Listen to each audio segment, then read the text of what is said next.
barn construction day. All the materials were delivered yesterday and the holes were all drilled. At the bottom of each of the holes is a concrete pancake, call it.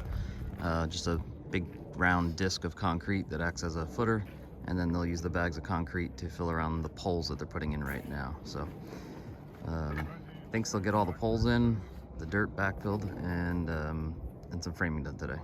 We'll see. I'm about an hour and a half in, and the guys got all the poles set on their footers with concrete around them and backfilled with dirt. So you can see all the poles here. These are full pressure treated from the very bottom all the way to the top of the pole. He did tell me that when you get beyond the length of these poles, that's when you switch to the laminated poles, where the bottom is pressure treated and laminated. I guess they're 2x6s together, go up from there into regular lumber. So, but moving right along. That's one day of framing down. They had a shortened day. They had to go to another job first and then get to us. So the 7:30 start became a 10:30 start. But still, got a lot done. All the posts set in the ground. Well, I should say poles, I guess. All the poles set in the ground. The header across the top is all in. Garage doors in over there, that opening. And then all of the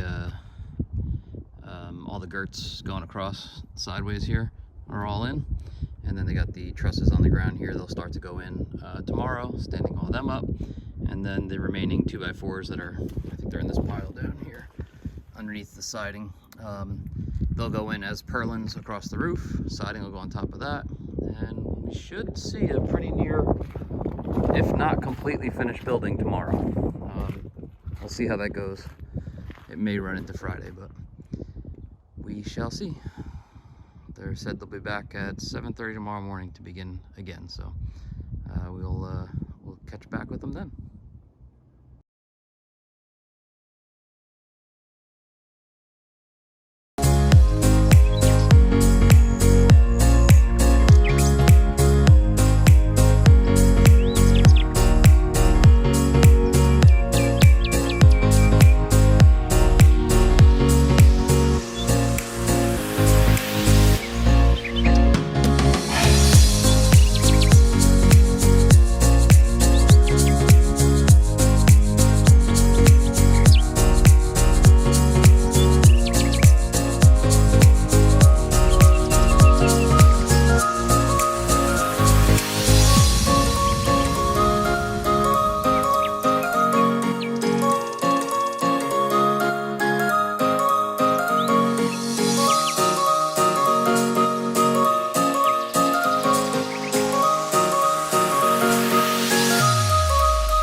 Well, there it is, all done. It took a couple of days for me to get around to getting a video of it finished. Been working late nights at the school, so I actually haven't seen it during the daytime yet. Just came home at night with a cell phone flashlight to see what it looked like. So it's all done. Did a great job. I still have to go around. You'll see some, I'll show you.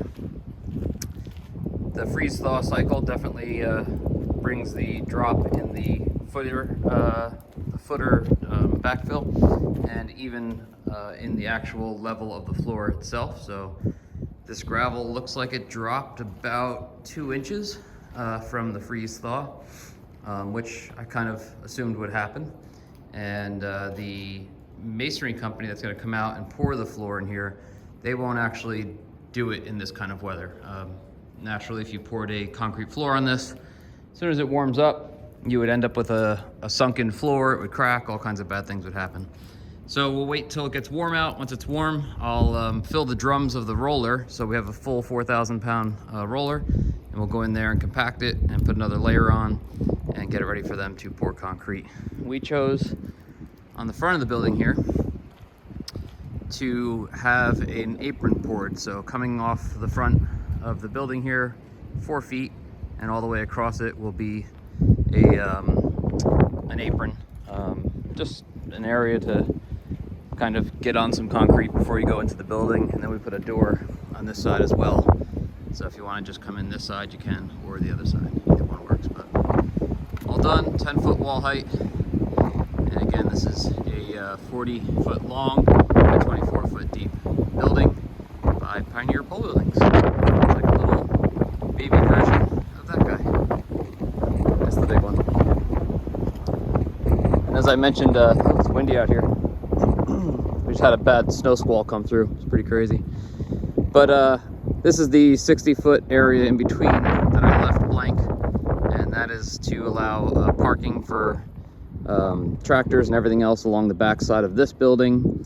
Fuel, as you can see, is stored there as well, and that will obscure everything from the view of the house, which is really nice, so that, you know, when you're looking out your windows there, you just see the one red bar and you won't see all the trailers and equipment and everything else parked back in this area, and you won't even see the second building. So all done. We'll check back in once we're ready for concrete.